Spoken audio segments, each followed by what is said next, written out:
వీరయ్య దగ్గర లక్ష్మి అనే ఆవు ఉండేది. ఆ ఆవంటే వీరయ్యకి ఎంతో ఇష్టం. వీరయ్య ఆ ఆవుని చంటిపిల్లలా చూసుకుంటాడు. ఎప్పుడూ అది తిన్న తరువాతే తింటూ ఉండేవాడు. యారా వీరయ్య, పొలంలో పనిచేయడానికి పశువులు దొరకటం లేదు, నీ పశువులు ఇస్తావా? అయ్యా, నా లక్ష్మిని అలాంటి పనులకి ఇవ్వలేనయ్యా. మీకు కూడా తెలుసు కదా ఇదంటే నాకెంత ఇష్టమో. తెలుసులేరా, మనుషుల కంటే ఎక్కువగా నువ్వు నీ ఆవునే నమ్ముతావని. సర్లే, ఇంకేం చేస్తాం, వేరే వాళ్ళని అడగాలి అని అతను వెళ్ళిపోతాడు.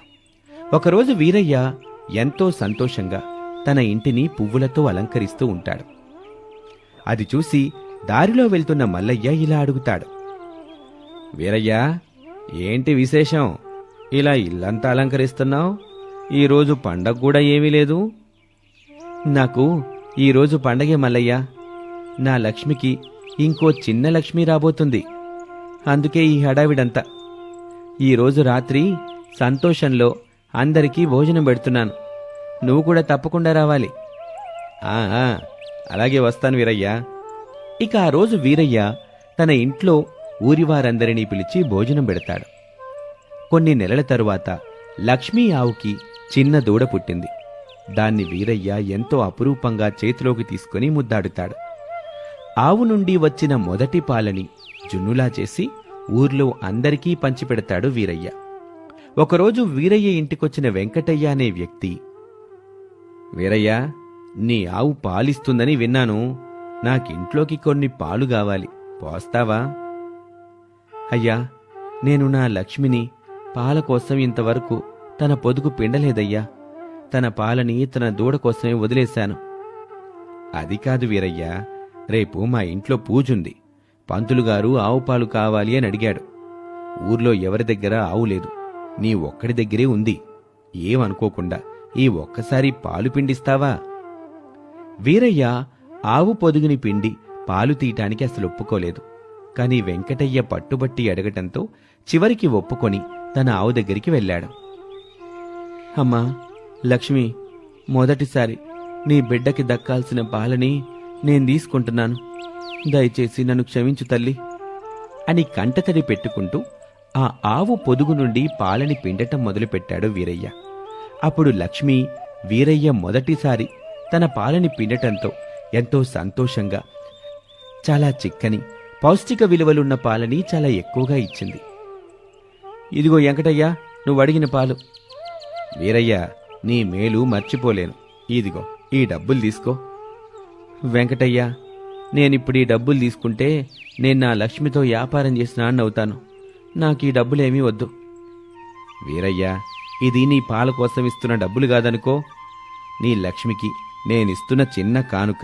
నా మాట కాదనకుండా తీసుకో వీరయ్య అంటూ వీరయ్యకి ఆ డబ్బులిస్తాడు వెంకటయ్య. వీరయ్య ఆ రోజు ఆ డబ్బుతో లక్ష్మికి అరటిపండ్లు, మంచి పచ్చగడ్డి తెచ్చిపెడతాడు. ఇక ఆ మరుసటి రోజు ఇంకొకరొచ్చి, వీరయ్య, మా ఇంట్లో చిన్న పాపకి పాలు కావాలి, కొంచెం పాలు పిండివ్వవా? అయ్యో, పాపకి పాలు లేవా? ఉండండిస్తాను అని వీరయ్య ఆవు దగ్గరికి వెళ్తాడు. అమ్మా లక్ష్మి, నీ బిడ్డలాగే అక్కడ ఇంకో బిడ్డ ఆకలితో ఉందమ్మా, తనకి నీ పాలు కావాలి అని చెప్పి మళ్లీ పొదుగు నుండి పాలను పిండుతాడు వీరయ్య. అందుకా వచ్చినతను కూడా వీరయ్యకి డబ్బులిచ్చాడు. అలా వీరయ్య దగ్గరికి రోజూ ఆవు పాల కోసం ఎవరో ఒకరు వస్తూనే ఉన్నారు. వీరయ్య వారికి పాలు పిండి ఇస్తున్నాడు. దానికి ఫలితంగా వారు వీరయ్యకి డబ్బులు కూడా ఇస్తున్నారు. వీరయ్య రోజూ చేతిలో డబ్బులుండేసరికి తనకి చిన్న చిన్నగా డబ్బు మీద వ్యామోహం పెరిగింది. ఈ ఊళ్ళో ఇంతమందికి నా ఆవు పాల అవసరం ఉందా? నాకీ విషయం ఇన్ని రోజులు తెలియకబాయే అని వీరయ్య అనుకుంటాడు. వీరయ్యకి అత్యాశ ఎక్కువైంది. ఇక నుంచి తాను ఆవు పాలని ఎక్కువ ధరకి అమ్మాలి అనుకుంటాడు. అప్పుడే వీరయ్య దగ్గరికి భూపతి అనే వ్యక్తి వస్తాడు. వీరయ్య, కొన్ని పాలు కావాలి, ఇస్తావా? పావు లీటర్కి 20 రూపాయలు అని చెప్తాడు. వీరయ్య మొదటిసారి ఆవు పాలకి డబ్బులడిగేసరికి ఆ వ్యక్తి ఆశ్చర్యపోతాడు. వీరయ్య అడిగినన్ని డబ్బులు ఇచ్చి పాలు తీసుకుని వెళ్తాడు.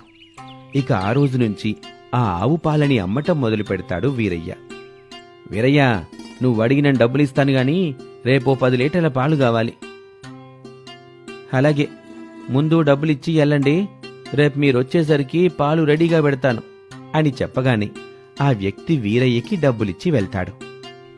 అప్పుడే దూడ వెళ్ళి ఆవు దగ్గర పాలు తాగుతూ ఉంటే, అమ్మనా దూడా, మీ అమ్మని నమ్ముకొని ఇక్కడ నేను డబ్బులు తీసుకుంటే నువ్వేమో మీ అమ్మ దగ్గరికి వెళ్ళి పాలన్నీ తాగుతున్నావే అంటూ దూడని తల్లి నుండి వేరు చేసి దూరంగా కట్టేసి ఆవు దగ్గర నుంచి పాలు పిండటం మొదలు పెడతాడు. ఆకలితో దూడ అరుస్తూ ఉన్నా కూడా వీరయ్య ఏమీ పట్టించుకోకుండా తనకి కావాల్సినన్ని పాలు పితుక్కుంటాడు.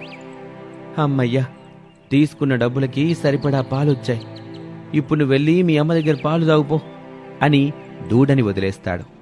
అప్పుడు దూడ ఎంతో ఆకలిగా తన తల్లి దగ్గరికి వెళ్ళి పాలు తాగడానికి ప్రయత్నిస్తూ ఉంటుంది. కాని ఆవు దగ్గర ఉన్న పాలన్నీ వీరయ్య పిండుకొని వెళ్లటంతో దూడకి ఒక్క చుక్క పాలు కూడా ఇవ్వలేకపోయింది ఆవు. దాంతో దూడ ఆకలితో అరుస్తూ ఉంటుంది. అయినా వీరయ్య ఏమీ పట్టించుకోవటం లేదు. అది చూసిన లక్ష్మికి చాలా బాధేస్తుంది. ఈ ఆవు ఇట్టాగే పాలిస్తే కొన్ని నెలల్లోనే నేనొక పెద్దిల్లు కట్టుకోవచ్చు. అసలు ఈ ఆవు నిరంతరం పాలివ్వాలంటే ఏం చెయ్యాలబ్బా? ఏవైనా ఇంజెక్షన్లుంటాయేమో. ఈసారి పట్నం వెళ్ళినప్పుడు డాక్టర్ని అడగాలి. వీరయ్య తను ఎంతో ప్రేమగా చూసుకునే లక్ష్మీ ఆవుతో వ్యాపారం చేయటం మొదలుపెట్టి తల్లి నుండి బిడ్డను వేరు చేయటంతో లక్ష్మికి చాలా కోపమే వస్తుంది. ఒకరోజు రాత్రి లక్ష్మి తన దూడను తీసుకుని వీరయ్యకి కనిపించకుండా తప్పించుకొని వెళ్ళిపోతుంది. అయ్యో, నా లక్ష్మి కనబడ్డం లేదు. ఇదెవరో దొంగలు చేసిన పనే. నా లక్ష్మి ఇచ్చే పాల కోసం ఎవరో నా లక్ష్మిని ఎత్తుకెళ్లారు. వీరయ్య తన ఆవు కోసం ఊరంతా గాలిస్తూ ఉంటాడు. 2 రోజులైనా కూడా ఆవు కనిపించలేదు. ఆవు లేకపోవటంతో వీరయ్య దగ్గరికి పాల కోసం ఎవ్వరూ రావటం లేదు. దాంతో వీరయ్య దగ్గర ₹1 కూడా లేకుండా అయిపోయింది. అప్పటి వరకు ఊరిలో వారు తనకి ఎంతో గౌరవం ఇచ్చిన వారు కాస్త ఇప్పుడు వీరయ్యని తిట్టుకోవటం మొదలుపెట్టారు. పాపమా ఆవు, తన బిడ్డకు ఒక్క చుక్క పాలు లేకుండా మొత్తం బిండేసి డబ్బులకి అమ్ముకునేవాడు ఈరయ్య. అందుకే ఆవు పారిపోయి ఉంటుంది.